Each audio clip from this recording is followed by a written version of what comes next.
What's up, guys? David 1, 2, and 2, and it's hopefully Tuesday. Hopefully I can get this video out on time. So we're gonna try to make no mistakes, because that's less editing. And today we're continuing our series of looking at the main sets of this game and talk about the top 10 cards in those main sets. And this set is a special set. It is the second set of GX, and it's one of the most influential sets of the game in its entire history. Cybernetic Revolution, I think it's what it's called. But anyway, no. What people remember this set for is not necessarily its name, but for one of the cards in it. Spoiler alert, due to my own set of rules, it doesn't get to be number one, even though I protest highly. But basically the rules of this video are going to be, we are going to look at the set as best as we can without looking at other things, but if it comes down to it, we are absolutely not going to exclude cards that are really, really good and everyone knows it, but they are simply just under-supported with the 10 or 60 or 100 cards, whatever the sets end up being, included, so that they end up being useless. Like, for instance, a good fusion monster, but because polymerization is not in the set, it's useless. Those are stupid. We're not going to make that argument anymore. It's getting too hard to keep the bubble as tight as we can. We're just gonna try to be as objective as possible and try to take into account the meta at the time these sets came out. And what's cool about this set is it's what killed the GOATs. Cyber Dragon killed the GO player. Cyber Dragon killed the GOAT. Mostly because GO Control got power creeped to booty by one card in the set. Spoiler alert, Cyber Dragon. Because Cyber Dragon changed the way Yu-Gi-Oh! Works. No longer are we normal summoning each other to death. Special summoning is actually at the forefront of the game's mechanic now, because there is now a monster in this game that can special summon itself without some ridiculous amount of setup. But without further ado, let's get started with number 10.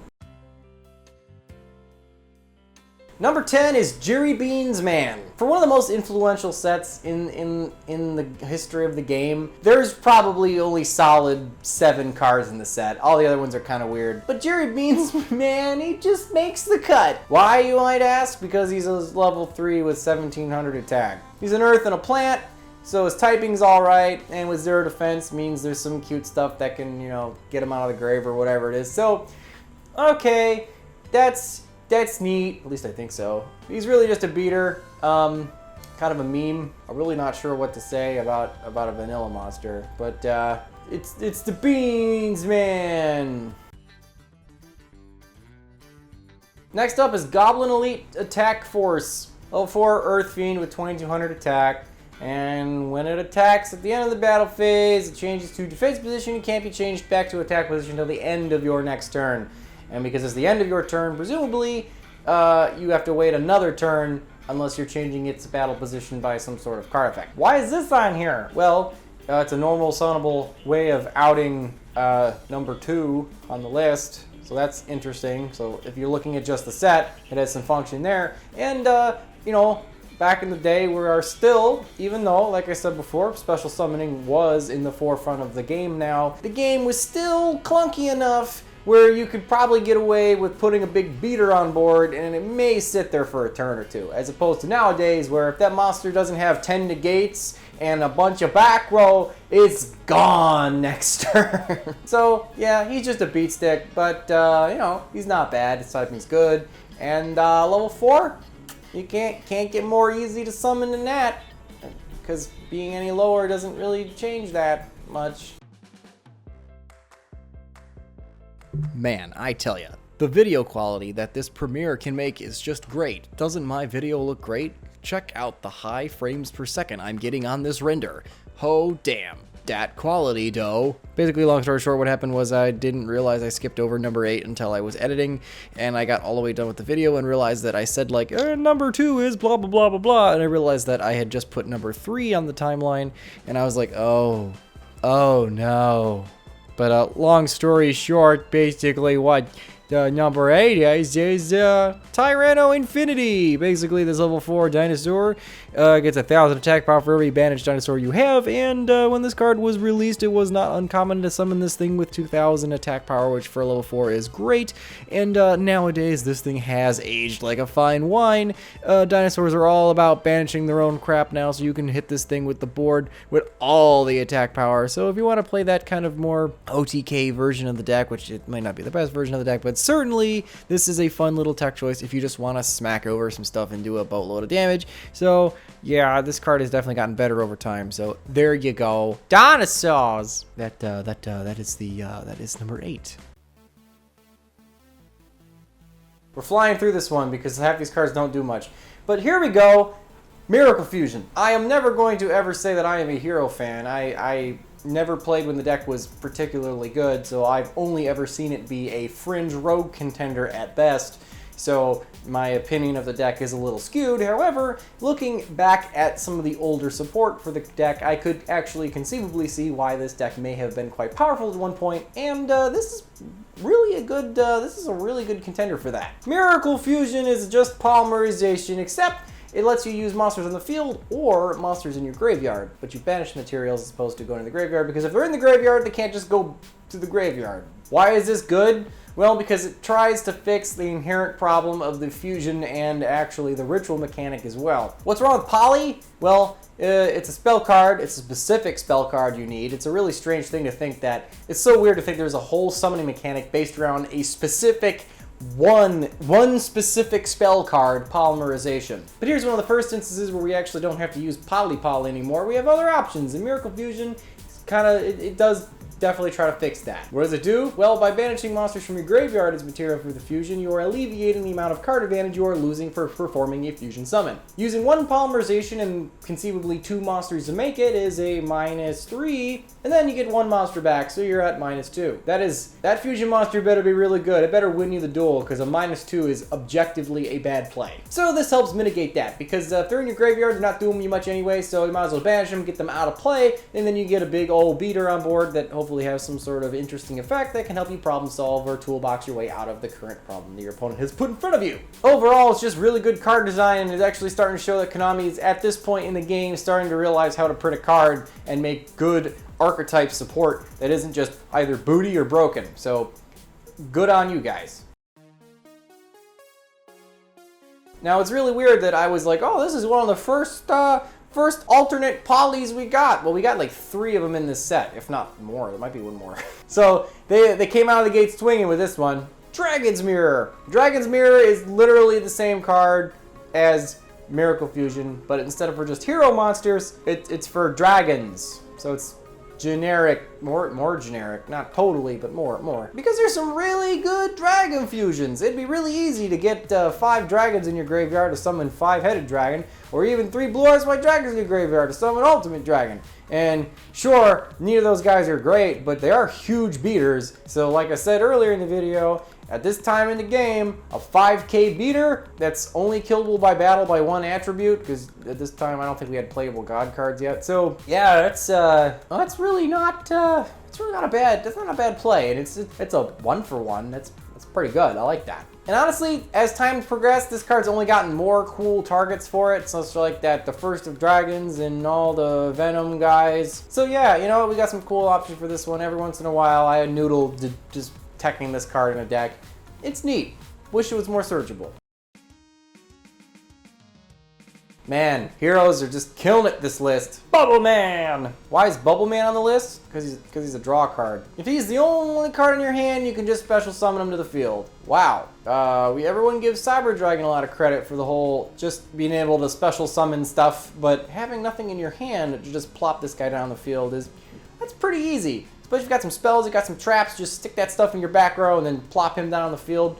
You got a Bubble Man. And with that back row, half of it's his own support, because he's got like his own spells and traps. I think at least spells. I don't remember if he's got a trap card or not. There was a deck called Bubble Beat. It's literally like Bubble Man control. What a weird deck. But he also has the bonus effect that if he was the only card in your hand and the only card now on your field, where he was literally the only thing you had, you also get to draw 2 cards. So he's a +2 actually, because he doesn't even go to the grave to draw. So yeah, you can't knock a +2. Might be a little situational, but top decking Bubble Man is one of the best top decks in the game. So I might have snubbed him on that list. Ugh. Plus you can make Masked Hero Acid with this thing. And Acid's really good. We're getting down to it.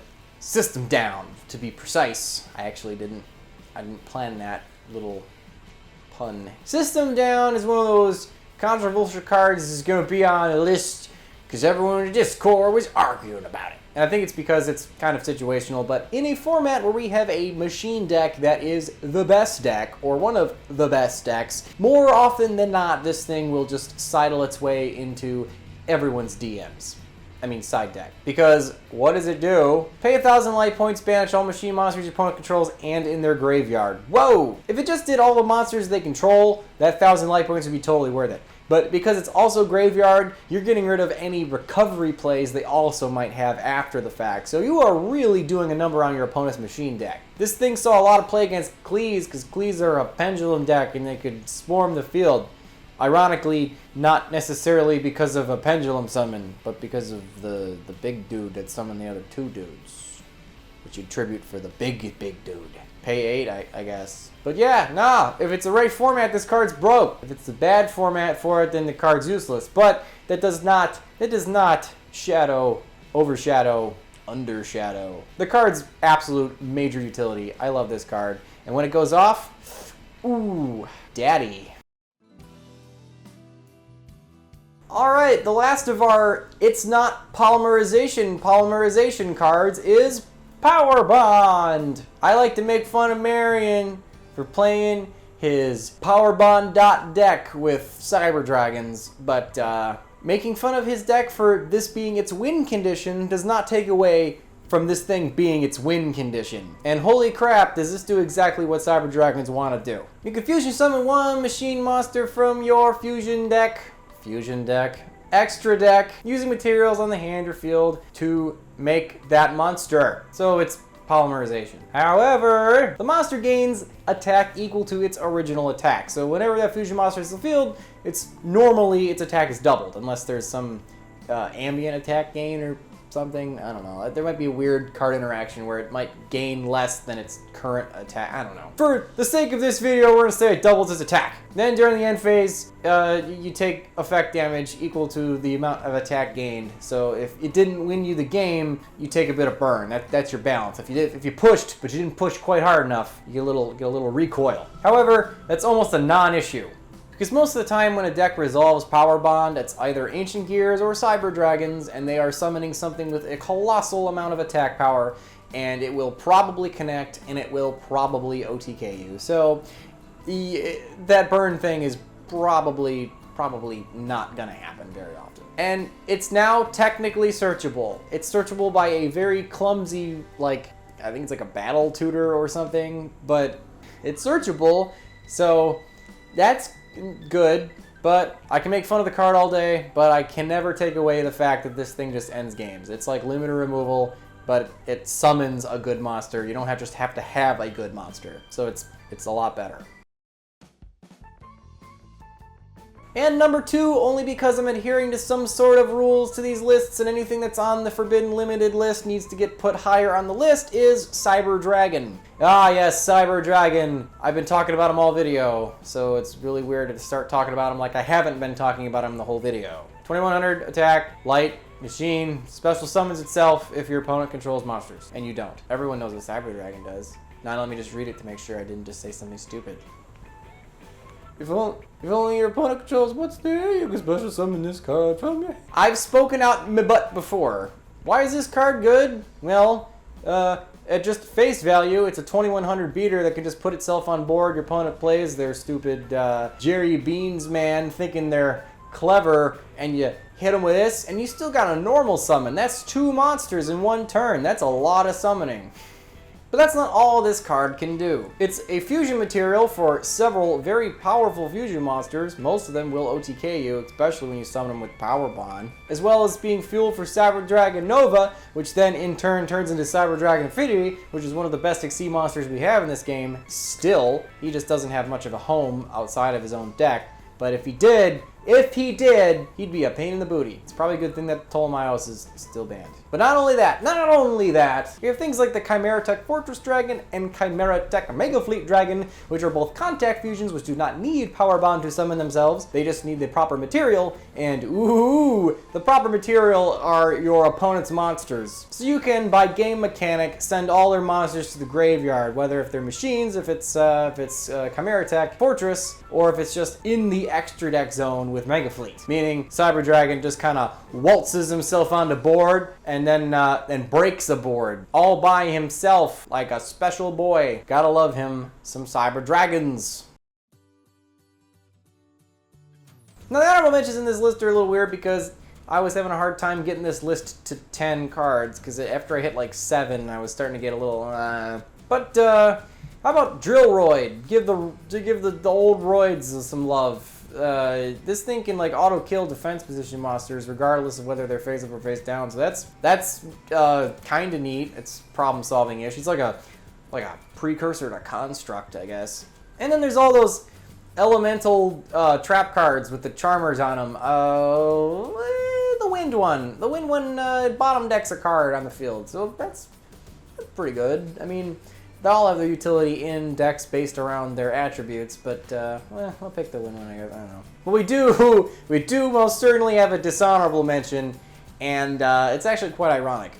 This may be one of the most influential and best sets ever released in the game. For if you look, not compared to now, but if you look at what it did when it was released, this was one of the best sets because it completely changed the game. Yet it also has arguably one of the worst cards ever printed in it. Pot of Generosity.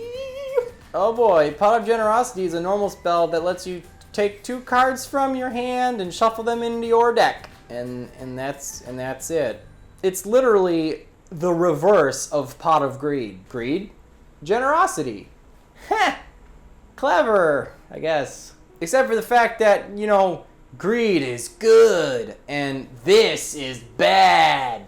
Why would I ever want to shuffle 2 cards from my hand into my deck for no effect? This thing is a straight -3, and honestly, it can be dead, because if you don't have 2 cards plus this in your hand, you can't even activate it. Like, the fact that one of the worst cards in the game can also be dead in certain situations is just, insult to injury. And yes, I know, whether you're like the scrub that thinks all cards are good, or you're one of those cheeky people that wants to just yell at me in the comments, yes, I know there are really, really fringe uses for why you'd ever want to put cards back in your deck. For instance, Gem Knight Garnet being in your hand next to your Brilliant Fusion in your hand really stinks. However, everyone and their mother knows it's poor deck building practices to put cards in your deck that are only there to mitigate like the worst case scenario your deck can give you, because that means whenever your deck is actually functioning, and your deck should be functioning more than it doesn't, because otherwise then your deck is objectively bad,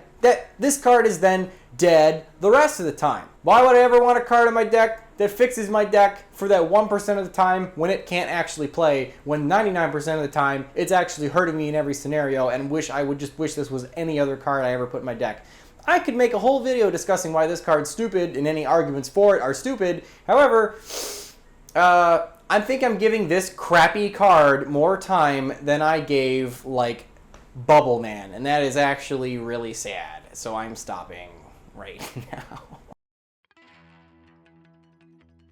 Under much protest, number 1 is Magical Explosion. I hate my own rules. Magic Explosion is currently at 1 on the Forbidden Limited list, so therefore it must be, and it is the only card on the list, so therefore it is number 1. Even though, objectively speaking, I think Cyber Dragon's a better card. However, this card is really super degenerate, and if it was at 3, you probably could make the argument for it being the best card in the game, or at least in the set, because it would just kind of auto-win every duel you used it in, so there is that. You can only activate this card when you have no cards in your hand. Inflict 200 damage to your opponent for every spell card you have in your graveyard. If spell strikers ever catch wind of this card and then turn it into a viable burn deck, along with all the trick stars they're already running, I'm assuming it's a bad idea and that's why no one's doing it. Otherwise, stop listening to me. Don't do that. Don't do that. It's gotta be a bad idea. It's probably bad. But yeah, why is this card stupid? Well, because in multiple copies you see it more often. That means it becomes a more reliable way of ending a game, and there's really no amount of shortage of ways of dumping spells to your grave, because most of the time, unless they're continuous, spells go to the grave once they're done. But no, yes, it's super easy to dump spells to your grave, and if you get some loopy draw deck where it's like, oh, I draw 2 cards, I draw more cards, look at me just drawing cards and playing cards, oh, I got 30 stupid spells in my grave, whoop, magical explosion, gotcha, hee hee hee, I'm good at Yu-Gi-Oh! Then everyone gets all pissed off at you and you make no friends with locals. But I can't deny the card wins games. Burn cards tend to do that. Hey, you know what, there you go, Pot of Generosity. You can shuffle cards back into your deck so this card can activate, plus it gives you an extra spell on your grave. I did it, I broke it. I broke Pot of Gen. Oh yeah, next meta 2018. Go. Alright guys, that was the list. Hope you guys enjoyed it. I think maybe the weather's getting colder. It's not so warm in here. I'm actually wearing like what I wore to work and I'm not feeling gross. So maybe that's why my energy level's up? I don't know. But I'm feeling good. I'm feeling positive. I'm having fun again. I like this. So yeah. So let me know in the comments below what you guys think, and let me know what you guys can't wait to see on the next list. I don't remember the name of the set. It's called Google. So look that up and then let me know. Alright guys, if you don't throw the bed well, I'll see you guys next time. Bye! The Destiny board tells me that you should subscribe to the channel, or you can watch some of these other videos. Now excuse me, my Millennium Ring has detected another Millennium item. Oh, it's just Merrick. Akora, did you remember to get milk? We're out of milk. This milk is bad. It was terrible.